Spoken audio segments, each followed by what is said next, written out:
Good morning! Happy Thursday! Nakikita niyo ba yung dalawang kalapati? Ayan. Ayan, nakita ni Brody, guys.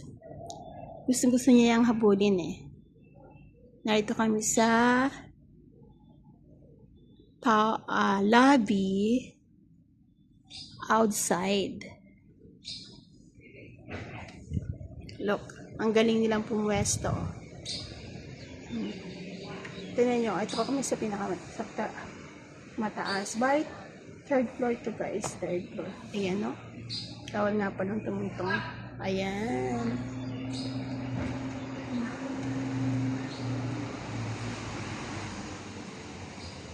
Tignan nyo yung alaga ko. Tignan nyo si Brody guys. So, gusto niya yung anhin. Hindi lang niya alam kung paano siya lilipad. Sarap ditong tumambay oh. Maraming upuan. Meron pang drink machine. Kaya lang may bayad. Octopus. Okay guys, good morning. Enjoy your Thursday guys. Kahit dito sa Hong Kong ay makulimlim ang umaga. Please subscribe to my YouTube channel and touch the notification bell.